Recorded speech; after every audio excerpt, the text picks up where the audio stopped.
Welcome to Still Moments. My name's Paula. Thanks for joining me. Today I'm just going to talk a little bit about line. Line is one of the 5 key art elements. It is a very intrinsic part of art. Line can be expressive, it can be painful, how? It can be soft lines. What we have right here, this is hatching. That's used as a shadow. Sometimes you would see this in old comics. If I then cross over the lines in a different direction, that's known as cross-hatching.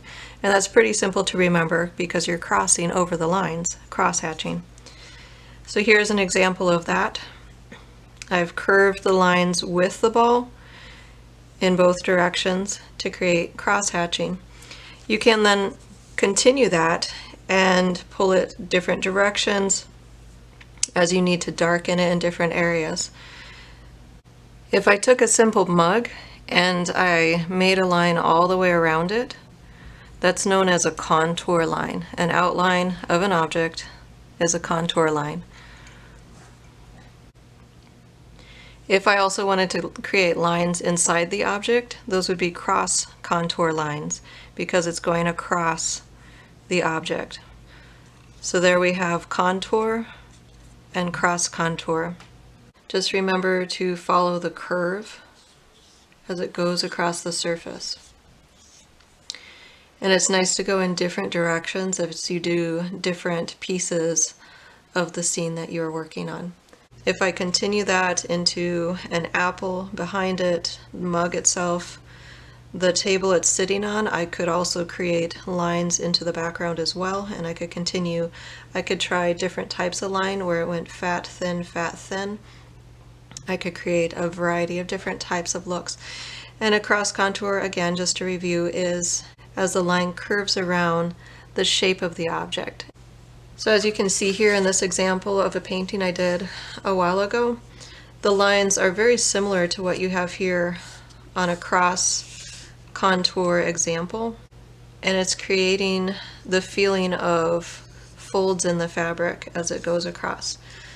So cross contour is a part of patterns that you'll see as you create art, and they can be very useful. So if I went ahead and I used soft lines in my artwork, it might look something like this piece right here. So this is a pencil drawing, and you can see that the lines are very soft, expressive of waves, and that's against the rigid lines here of concrete and wood planking.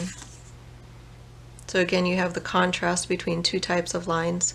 As we look at this one, there's the stiff, heavy line of a pole, the craggy line of its support as it deteriorates, and then you have the winding line of the wire as it is implied back here. It's very soft.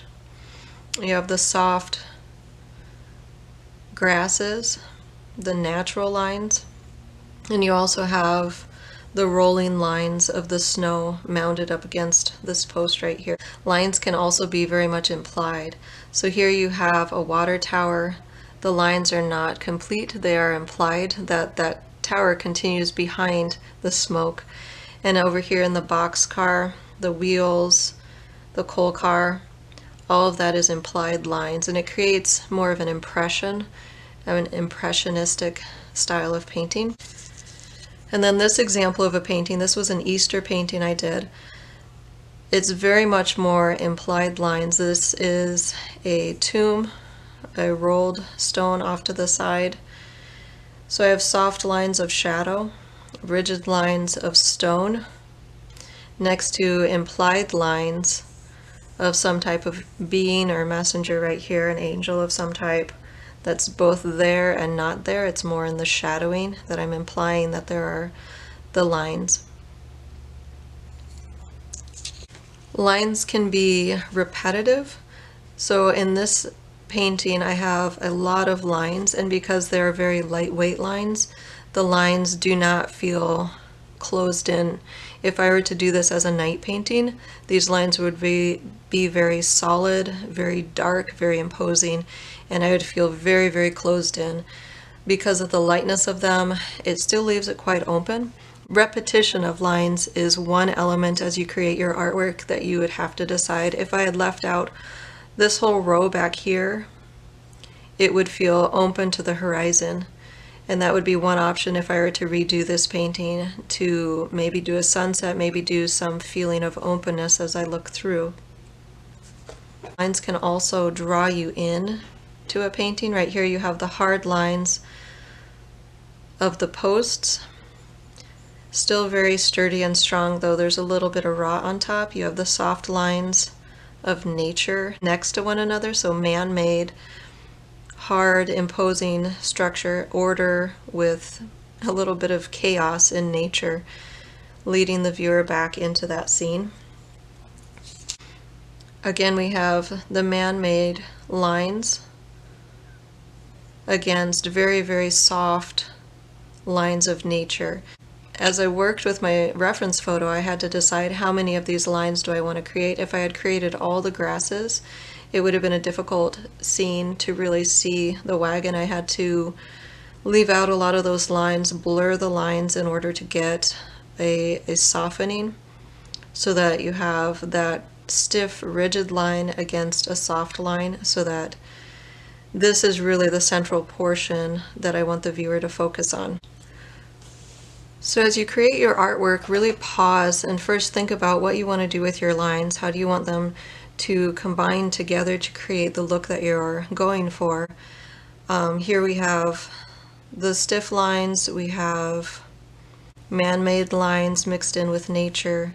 We have, again, really rigid, structure of steel, a structure of wood, in with soft lines of nature kind of growing in around it.